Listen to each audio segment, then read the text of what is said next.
সাত সকালে যখন রাজ্যের মন্ত্রী চন্দ্রনাথ সিনহার বাড়িতে ইডি আধিকারিকরা তল্লাশি চালাচ্ছেন শিক্ষক নিয়োগ দুর্নীতি নিয়ে, তখন যে রাজনৈতিক চর্চা শুরু হবে এটা তো স্বাভাবিকই।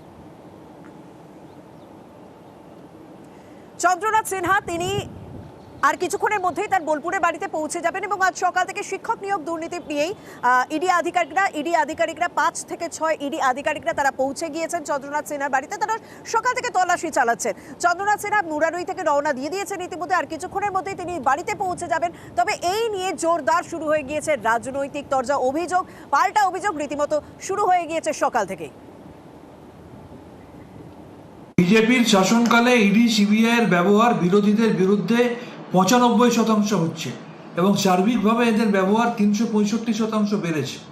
আর এই মুহূর্তে বিজেপির অন্যতম বিশ্বস্ত জোট সঙ্গীতে পরিণত হয়েছে ইডি সিবিআই এর মতো কেন্দ্রীয় তদন্তকারী সংস্থাগুলো। আপাদমস্তক দুর্নীতিগ্রস্ত বিজেপির আর একটা দুর্নীতিগ্রস্ত জোট সঙ্গী ইডি এবং সিবিআই, তারা রাজনৈতিক উদ্দেশ্যে ব্যবহৃত হচ্ছে।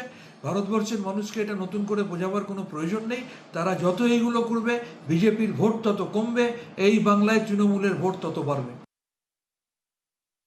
এর আগেও আমরা শুনেছি যে টিচার স্ক্যামে এরকম বহু নেতা মন্ত্রীর নাম আছে। আমাদের জেলারও নেতা মন্ত্রীর নাম থাকতে পারে, আগামী দিনে তাদের বাড়িতেও এরকম হয়তো কিছু হতে পারে, আমরা জানি না কবে কি হবে। কিন্তু তো দেখা যাচ্ছে তৃণমূলের ঠক বাজতে গা উজাড়, একটা নেতাও দেখতে পাচ্ছি না যার নাম নেই এই ইয়েতে। সব মন্ত্রীর বাড়িতেই ইডি যাওয়ার কথা, সবাই তো টাকার ভাগ নিয়েছে।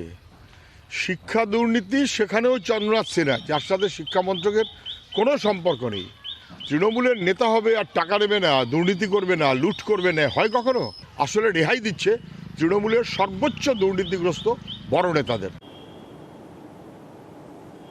রাজ্যের